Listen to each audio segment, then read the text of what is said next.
ಜಾತಿ ಗಣತಿ ವರದಿ ವಿಚಾರದಲ್ಲಿ ಯಾಕೆ ಗೊಂದಲವನ್ನ ಮಾಡ್ತಿದ್ದೀರಿ ಅಂತ ಸಚಿವ ವಿ ಸೋಮಣ್ಣ ಹೇಳಿಕೆಯನ್ನು ನೀಡಿದ್ದಾರೆ. ಜಾತಿ ಗಣತಿ ವರದಿ ವಿಚಾರದಲ್ಲಿ ಗೊಂದಲ ಯಾಕೆ?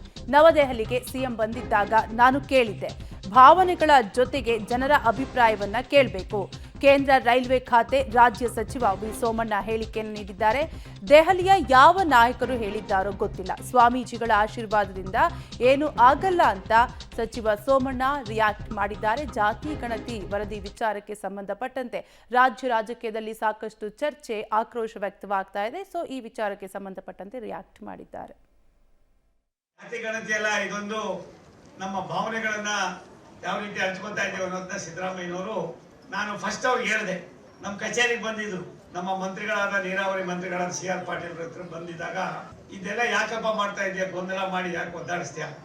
ದಿವಂಗತ ದೇವರಾಜ ಅರಸು ಇವತ್ತಿಲ್ಲ, ದಿವಂಗತ ಕೆಂಗಲ್ ಹನುಮಂತಯ್ಯನವರು ಇವತ್ತಿಲ್ಲ, ನಿಜಲಿಂಗಪ್ಪನವ್ರು ಇವತ್ತಿಲ್ಲ, ರಾಮಕೃಷ್ಣ ಹೆಗಡೆ ಅವರಿಲ್ಲ, ವೀರೇಂದ್ರ ಪಾಟೀಲ್ ಇಲ್ಲ, ಒಬ್ಬರೇ ಒಬ್ರು ರಾಷ್ಟ್ರದಲ್ಲಿ ಉಳಿದಿರೋದು ನಮ್ಮ ರಾಜ್ಯದಲ್ಲಿ ಸನ್ಮಾನ್ಯ ದೇವೇಗೌಡರು.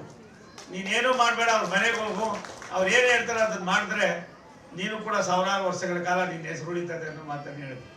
ಎಡವಟ್ ಮಾಡಿಕೊಂಡು ದಿನಕ್ಕೆ ಒಂದೊಂದು ರೀತಿಯಾಗಿ ಸ್ವಾಮೀಜಿ ಇದಕ್ಕೆ ಡಿಟೇಲ್ಸ್ ಕೊಡ್ತಾರೆ ನಮ್ಮ ಪ್ರತಿನಿಧಿ ಶಬೀರ್. ಶಬೀರ್, ಜಾತಿ ಗಣತಿ ವರದಿ ವಿಚಾರದಲ್ಲಿ ಸಾಕಷ್ಟು ಪರ ವಿರೋಧ ಚರ್ಚೆಗಳು ಆಗ್ತಾ ಇದೆ. ಕೇಂದ್ರ ಸಚಿವ ವಿ ಸೋಮಣ್ಣ ಕೂಡ ರಿಯಾಕ್ಟ್ ಮಾಡಿದ್ದಾರೆ. ಜೊತೆಗೆ ನಂಜವಧೂತ ಶ್ರೀಗಳು ವಿರೋಧ ಮಾಡ್ತಿದ್ದಾರೆ. ಇದು ಸರ್ಕಾರಕ್ಕೆ ಎಚ್ಚರಿಕೆ ರವಾನಿಸದ ಹಾಗಿದೆಯಾ, ಹೇಗೆ? ಕಾವ್ಯ, ಖಂಡಿತವಾಗ್ಲೂ ಜಾತಿ ವಿರೋಧಿ ಜಾತಿ ಸಮೀಕ್ಷೆ ಏನಿದೆ ಇದಕ್ಕೆ ಸಂಬಂಧಪಟ್ಟಂತೆ ಸಾಕಷ್ಟು ಪರ ವಿರೋಧ ಹೇಳಿಕೆಗಳು, ಟೀಕೆಗಳು ಕೂಡ ಕೇಳಿ ಬರ್ತಾ ಇರುವಂತದ್ದು. ಇದಕ್ಕೆ ಈಗ ನಂಜಾವಧೂತ ಸ್ವಾಮೀಜಿಗಳು ಕೂಡ ವಿರೋಧವನ್ನ ವ್ಯಕ್ತಪಡಿಸಿರುವಂತದ್ದು. ದೆಹಲಿಯಲ್ಲಿ ಆಯೋಜಿಸಿದಂತ ನಾಡಪ್ರಭು ಕೆಂಪೇಗೌಡರ ರಾಷ್ಟ್ರೀಯ ಉತ್ಸವದಲ್ಲಿ ಅವರು ಮಾತನಾಡಿದ್ರು. ಈ ಮಾತನಾಡಬೇಕಾದಂತ ಸಂದರ್ಭದಲ್ಲಿ ಜಾತಿ ಗಣತಿ ಮಾಡಿ ಈಗಾಗಲೇ 10 ವರ್ಷ ಆಗಿರುವಂತದ್ದು, ಅದರ ಅಂಕಿ ಅಂಶಗಳನ್ನ ಈಗ ಅಧಿಕೃತವಾಗಿ ಬಿಡುಗಡೆ ಆಗದಿದ್ರು ಅನಧಿಕೃತವಾಗಿ ಬಿಡುಗಡೆ ಆಗಿರುವಂತದ್ದು. ಆದ್ರೆ ಈ ಸಂಖ್ಯೆಗಳು ನಮ್ಮಲ್ಲಿ ಆತಂಕವನ್ನ, ಆಘಾತವನ್ನ ಉಂಟು ಮಾಡಿರುವಂತದ್ದು.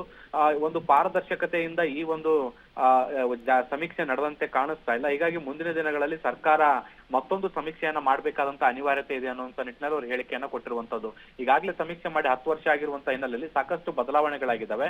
ಹೀಗಾಗಿ ಪಾರದರ್ಶಕತೆಯನ್ನ ಕಾಪಾಡಿಕೊಳ್ಳುವಂತ ನಿಟ್ಟಿನಲ್ಲಿ ಮತ್ತೊಮ್ಮೆ ಸಮೀಕ್ಷೆಯನ್ನ ಮಾಡಬೇಕು. ಸರ್ಕಾರಕ್ಕೆ ಇದು ಹೆಚ್ಚು ದೊಡ್ಡ ಹೊರೆ ಆಗಲಾರದು. ಹೀಗಾಗಿ ಮತ್ತೊಂದು ಸಮೀಕ್ಷೆಯನ್ನ ಮಾಡಬೇಕು. ಮತ್ತೆ ಪಾರದರ್ಶಕತೆ ಕಾಪಾಡಿಕೊಳ್ಳುವಂತ ನಿಟ್ಟಿನಲ್ಲಿ ಆಧಾರ್ ಕಾರ್ಡ್ ಅನ್ನ ಇದಕ್ಕೆ ಲಿಂಕ್ ಮಾಡುವಂತ ಪ್ರಯತ್ನಗಳನ್ನ ಮಾಡಬೇಕು ಅಂತ ಸ್ವಾಮೀಜಿಗಳು ಹೇಳಿದ್ರು. ಇದಾದ ಬಳಿಕ ಕೇಂದ್ರ ಸಚಿವ ವಿ ಸೋಮಣ್ಣ ಅವರು ಕೂಡ ಇದಕ್ಕೆ ವಿರೋಧವನ್ನ ವ್ಯಕ್ತಪಡಿಸಿದ್ರು. ಈ ಹಿಂದೆ ಸಿದ್ದರಾಮಯ್ಯ ಅವರು ದೆಹಲಿಗೆ ಬಂದಂತ ಸಂದರ್ಭದಲ್ಲಿ ಈ ವರದಿಯನ್ನ ಬಿಡುಗಡೆ ಮಾಡಬೇಡಿ ಅಂತ ಮನವಿ ಮಾಡಿದ್ದೆ, ಆದಾಗ್ಯೂ ಕೂಡ ಮಾಡಿರುವಂತದ್ದು ಸರಿಯಲ್ಲ ಅನ್ನುವಂತ ನಿಟ್ಟಿನಲ್ಲಿ ಅವರು ಕೂಡ ಹೇಳಿಕೆಯನ್ನ ಕೊಟ್ಟಿರುವಂತದ್ದು. ಕಾವ್ಯ, ಥ್ಯಾಂಕ್ ಯು ಶಬೀರ್ ಡೀಟೇಲ್ಸ್ಗಾಗಿ.